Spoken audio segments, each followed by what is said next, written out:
अजब महानगरपालिकेचा गजब कारभार. सांगली शहरात खड्ड्यांची मालिका सुरूच. 100 फुटी रस्त्यावर पडला 6वा खड्डा. ड्रेनेज लाईन केलेल्या चरींना भगदाड पडत आहेत. सांगली सिव्हिल हॉस्पिटल समोरून जाणारा दक्षिण उत्तर रस्ता 100 फुटी रस्त्याला जोडला जात असून या चौकामध्ये ड्रेनेज लाईन केली आहे.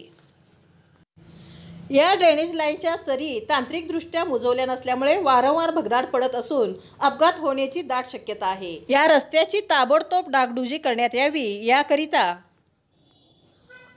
मदनभाऊ पाटील युवा मंचकडून सांगली महानगरपालिका आयुक्तांना निवेदन देण्यात आले. दिगंबर मेडिकल 100 फुटी जवळ जे ड्रेनेज लाईन टाकण्यात आलेली आहे त्या ठिकाणी ह्या महिन्यात दुसऱ्यांदा मोठा खड्डा पडलेला आहे.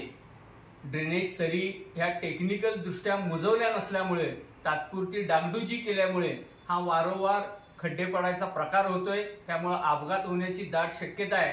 या परिसरामध्ये पद्मभूषण डॉक्टर वसंतदादा पाटील शासकीय रुग्णालय आहे, श्वास सारखं मोठं रुग्णालय आहे, अक्षय डायग्नोस्टिक सेंटर सारखे मोठमोठ्या तपासण्या करणाऱ्या दवाखाने आहेत. असे असताना सुद्धा महानगरपालिका प्रशासन जाणीवपूर्वक दुर्लक्ष करते का अशी शंका निर्माण झालेली आहे. एका महिन्यामध्ये 2-2, 3-3 वेळा जर एवढ्या हम रस्त्याला खड्डे पडत असतील तर कामाचा दर्जा अतिशय ढिसाळ आहे असंच म्हणावं लागेल. मान्य मदनभाऊ पाटील युवा मंचाच्या वतीनं आम्ही आयुक्तांना आता निवेदन दिलेलं आहे आणि जे आता खड्डा पडलेला आहे तो खड्डा ताबडतोब मुजवण्यात यावा जेणेकरून अपघात होणार नाही याची काळजी घ्यावी. तो पुन्हा असे खड्डे पडू नयेत याची दक्षता घ्यावी व त्या हिशोबाने काम करावं असं मदनभाऊ पाटील युवा मंचाकडून आम्ही आव्हान करतोय. अन्यथा तीव्र स्वरूपाचं आंदोलन करण्यात येईल.